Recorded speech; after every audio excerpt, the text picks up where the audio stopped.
everyone, and welcome to another edition of Economic Update. Today is January 23rd, 2023, and this is your host, Patrick Varela. A happy New Year, and hoping everybody had a wonderful holiday. It's been a while since we met. October was our last broadcast. Didn't do any in November, December. That was family time, traditional, at least here in Santa Fe, the traditional Christmas, posadas, and such were kept me away from doing any kind of broadcast. But here I am now, ready to bend everybody's ear and let's see what's in store for the future here in the economic world. So looking back, let me find my little highlight tool here, laser pointer. Okay, in October, you can still see where we still had that defined upside down yield curve here, inverted yield curve, what they call it. And you could see we had that slight inversion here in the 1 to 3 realm, and then of course from the 3 to the 10. Let's look now, and you can see it's more defined. The 5-year, which here in New Mexico is what we can go out to statutorily on our operational portfolios. Core, we can go out longer. Core was basically designed to capture more yield, but in our operational needs, we can only go up to 5 years, and you can see how it took a hit. It's now 3.48 opposed to in October, November, you could get 4.36. So looking at quite a significant decrease. And in the magic realm, where you can get some higher yields, is now in the 6 month to the 1 year. And if you want to anchor down some of those higher rates, you're going to have to start looking at coming down the slope for a longer duration, just to see what goes past this mark here. We're going to have another Fed meeting on February 1st here, coming up in a few days. I'm suspecting that they are going to raise the rates again. I don't think as much as in the past. I think they're only going to go probably 0.25%. I don't think they're going to go 50, or for sure not 75. I think what they're going to do now is kind of look at where they rose them all last year during those big moves and get the data that's coming out of them. We'll see how that goes, but that is my prediction, is going to be a spot 25% increase. And you can see here on this chart the probability rate hike. It's 105% probability that they're going to raise it now at this Fed meeting. And then you can see March, May, and June, they all have probabilities of raising. These numbers will change as we get closer into March. This 77 might be more into by the 100% realm again, but they'll change. And of course, there's different factors that these may change at any time between the meetings.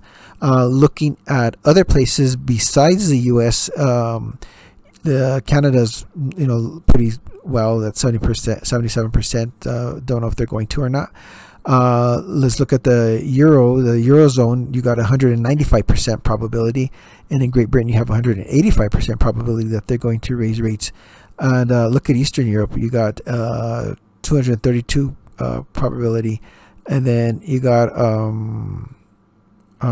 see, Australia's good. New Zealand, which is funny because they're next door neighbors, they got 244% chance of raising rates. And you look at India, which India is part of the BRIC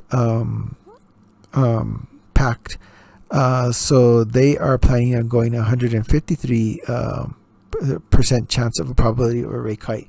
I don't know if the other countries that are in BRIC are choosing that. That's Brazil, Russia, gosh, slipped my mind. And China, and gosh, what is it? South Africa. Yes. So we'll see where those data come in. So let's move to the aggregated bond market. You could see that this is from last year. It pretty much dove all the way down into October. And the funny thing about this chart is now it mirrors the regular stock market. And that's funny because in the past, the stock market and the bond market, when one zigs, the other one zags. So if the stock market was doing extremely well, the bond market would fall down. If the bond market was doing well, the stock market would fall. And it would just work that way until last year. Then they were almost mirrored together. I'm sorry if my voice is raspy. I've had a little bit of a problem in my throat. Anyways, at these low points, you can see like in October, here in the end of December is where you could find those deep discounts. And if you're looking for good yield to maturity, you could find those discounts. You could find some coupons that were at 0.625 and yield to maturity at 4.35. So that's good for your overall long term. For your short term, if you're looking for investing in those areas, you probably want to stick with the coupon value. But anyways, this is what it was looking like in the ag market. Looking at inflation, inflation's been pretty much the main driver of everything right now. Food, electricity, everything. So looking at December, the headline inflation was 7.1. Stick with that for a moment. So what drives inflation? Everybody knows the CPI. I like to define CPI is like a shopping cart with a basket that has a little bit of everything in there that they all put in different sections to give that price index for us to measure. So let's look at the main categories. You look at all items. These are consumer items, and you got food, energy, and then you got all other items, less food and energy. So in those ones, you got your housing, doctor services, college tuitions, etc. Still rather high, but not high enough to surpass energy. If you think about it, 6 months ago, the energy outsurpassed everything. It was so high. It was that everything, it shadowed everything. Now food is shadowing all the other ones, as you can see. And you could tell when you go to the grocery store, your overall bill is about 3 or 4 times more than it was a year and a half ago. I just read an article just about an hour ago, news from the border, where they're confiscating eggs coming across from Mexico. Over there, the price per kilo of eggs is about $1.25 a kilo of eggs. So I had to be curiosity kill the cat. I had to search what that was. That averages between 20 and 24 eggs depending on the size. So you could see where desperate times call for desperate measure, and people are trying to bring them across the border, especially a lot of people that eat eggs, for every meal. I know a lot of families that eat them for every meal.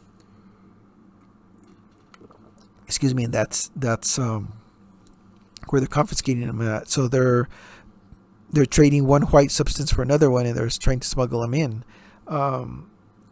So I don't know where the justification is, like on the butters and everything else in the dairy, but sure is for the eggs. And then we just have that factory that burnt down, which was America's biggest producer of eggs. So, and how that happened, I have no clue. It just sounds weird that during the hard times with the eggs in the poultry industry that would burn down.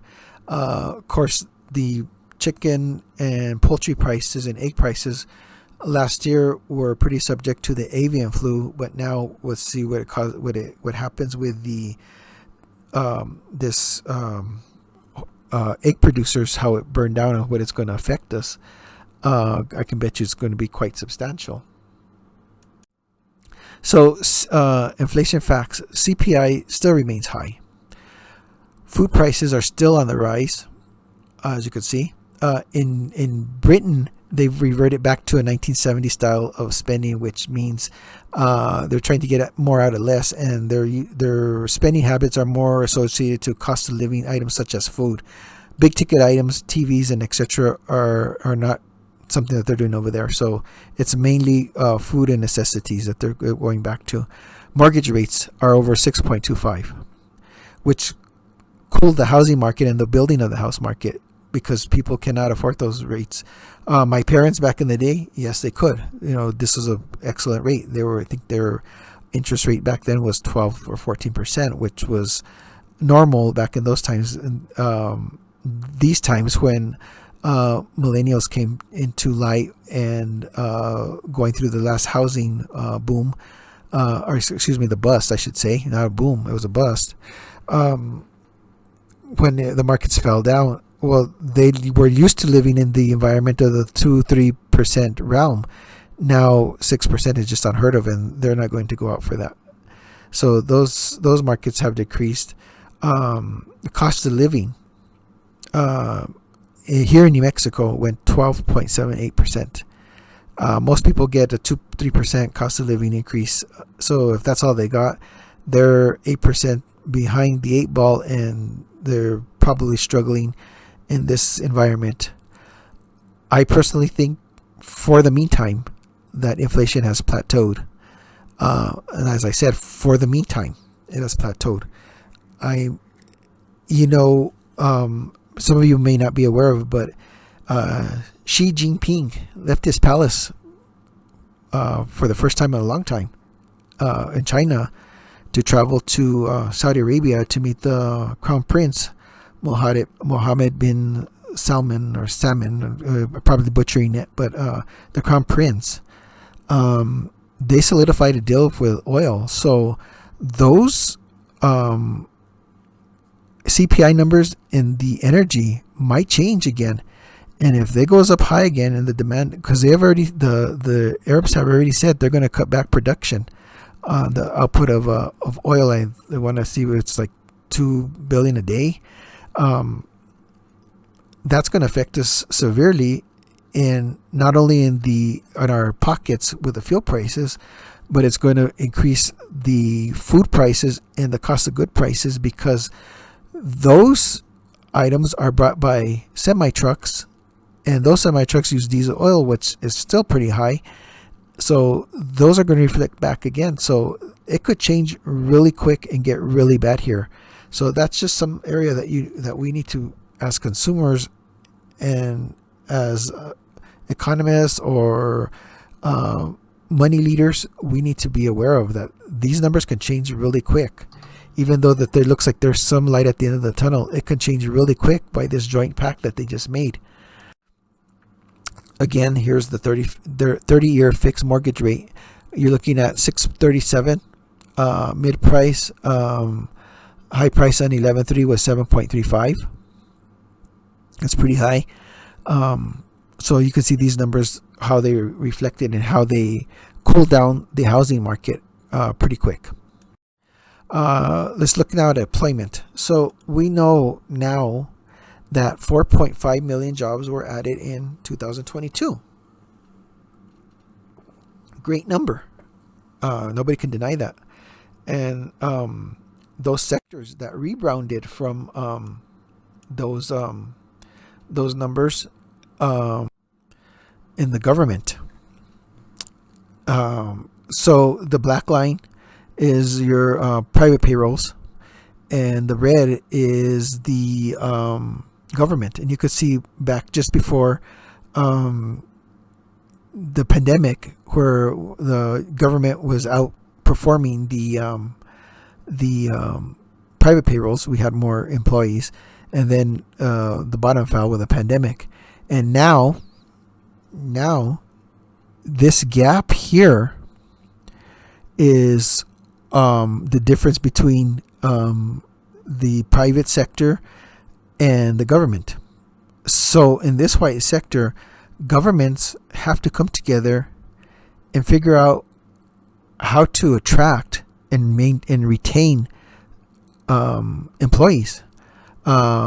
Being creative by retaining them is maybe letting some of the employees work from home or attracting them, specifying how great the retirement or insurance benefits are or such. But this is where they really have to get creative and figure out how are we going to do this, because people are leaving faster than staying. And one of the main reasons is because the private payrolls are paying more than the government's, and who can compete with that?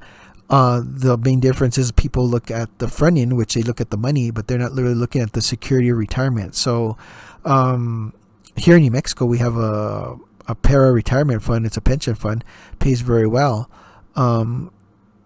So it's not a 401k. A lot of people have 401ks to supplement their pension, which really that's what 401s were designed for. They weren't really designed for a retirement tool. But anyways, these, just figuring out ways to keep them and attract them is going to be a big chore. Okay, now looking at job participation. This is from the Department of Labor site. You can see during the pandemic, you could see where at that same line as where we were high employment at this time in 2020. Then the big check mark of the pandemic came down, and it slowly rose again when people sticking out their head again. Some people going back to work. Some lost their jobs because some business is closed up during the pandemic. They couldn't survive. We had a lot here in Santa Fe. We had some restaurants that couldn't survive because of the high rents that they were paying. They just couldn't survive, so they rather close up shop.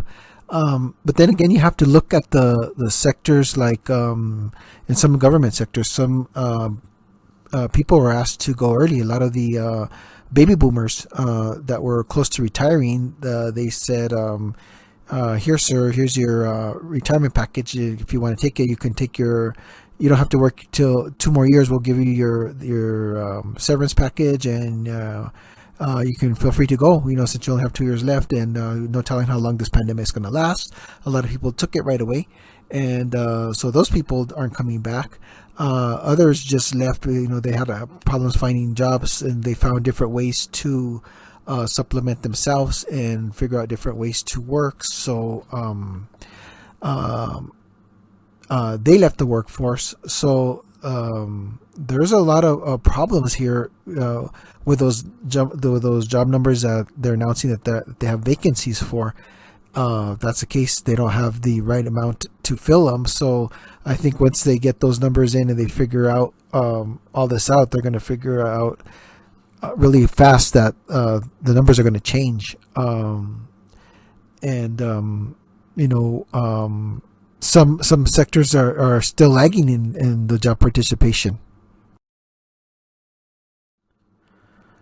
So those sectors that are lagging in employment are the food and service, drinking services or places, which are basically restaurants and bars, accommodations like hotels, motels, and such, clothing stores.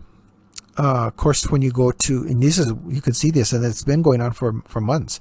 You go to a restaurant and you're waiting, 45 minutes to get a seat or a table. You're going to the bar and you're waiting, 20 minutes to get your Jack Daniels or beer or whatever. In accommodations, you go into a hotel and you have to go down and get your own toiletries or towels because they don't have anybody to do that, or they have very few to do that, I should say. And your clothing stores.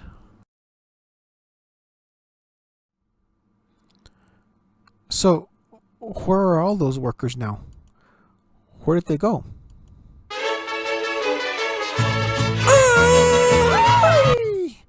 That's right.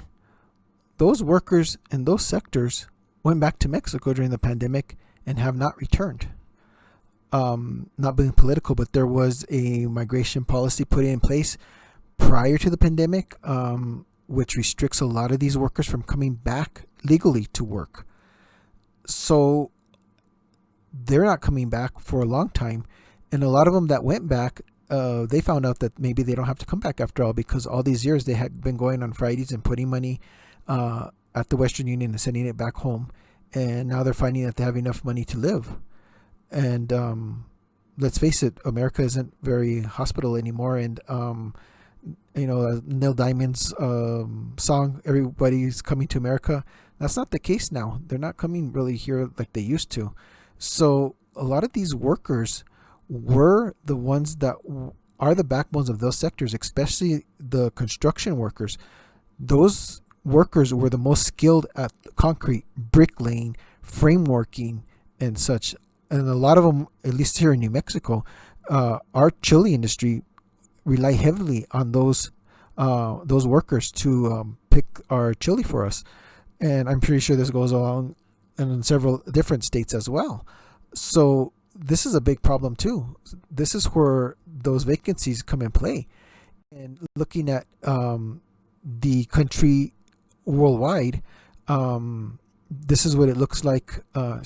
Worldwide, American-wide. You can see that at least here in our state of New Mexico has not recovered. Other states like California has recovered. Arizona, big states, Texas has.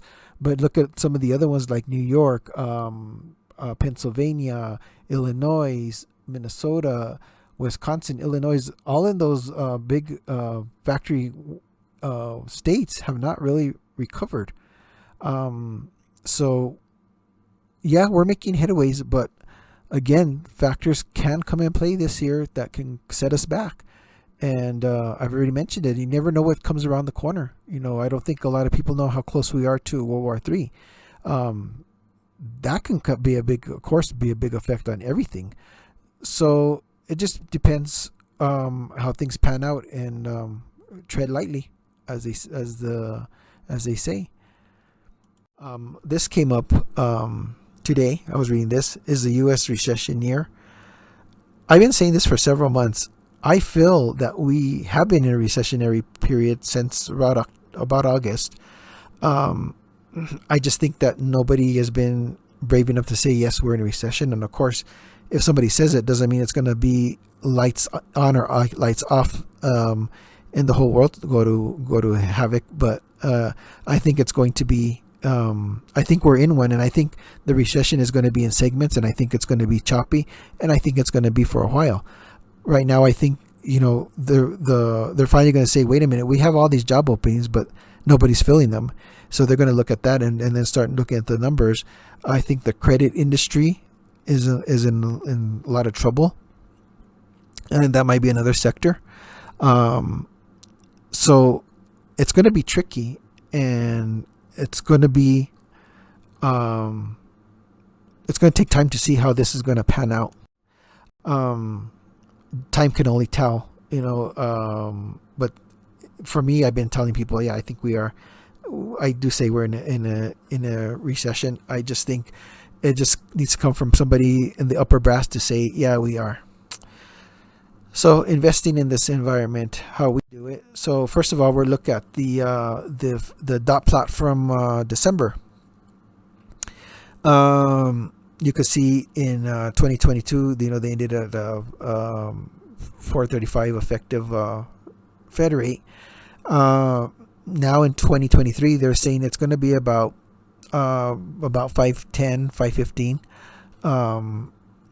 And in 24, we're going to be down to about 4.10, and 25 we're going to be in about 3.10, and longer term, we're going to be back at 2.50. So it looks like, at least what this dot plot is, at least how I'm seeing this dot plot, was we're going to be with high interest and not coming back to the 2.5% for another 3 years or longer. What's interesting is look at 24 and 25. These high dot here is probably the Fed governor from St. Louis. He's hawkish, and he's saying that it's going to be in the high, or about 5.10 for the next 2 years. Some of you might be shaking your head and saying, no, this is impossible. But if you look at the Fed dot plot from last year, he came in with the same high numbers every time and time again. He said it was going to be, and I think his one of them was like at 350, 375. Look where we ended the year. A little over 4%, but he was saying it was going to be high. The rest of them are saying it was going to be that high. He did. So if he's right, we're going to be at these high interest rates for a couple of years. I don't think we're going to be that high. I think we're going to be a little bit low. But then again, if the inflationary changes, like I stated earlier, we may be in these higher interest rates. We would like to be a crystal ball and see and rub it and see. Ask the genie, where is it going to come? Where is it going to land? But unfortunately, we can't. I can't either. But anyways, this is the same dot plot, and right now, investing going up those up the hill, like I could call it, what those interest rate hikes is a key to it, and then anchoring them as they come down the slope for those longer end for longer terms. We're actually locking in some in here at the end of November, December, locking in some of those higher interest rates for 5 years. We're getting 5-year bullets to do that. So it depends on your strategy, of course, in your cash flow. These are some of the fixed incomes that are out now today, and you can see where it reflects the new inverted yield curve. You look at the 1.5 years, 2 years. The coupons are. Let's look at the 2-year number 16 there at 5%, but it's only six. It's a 6-month call protection, and it's a Bermuda type. So after that it's gonna be called quarterly. It could stay in that realm. It could stay in there for 2 years, but who knows? And you're looking at your bullets all in the front end. You're looking at 485 non-callable, 1 year, 4 month. So it depends on your methodology, how you need to invest these out. Of course, cash flow.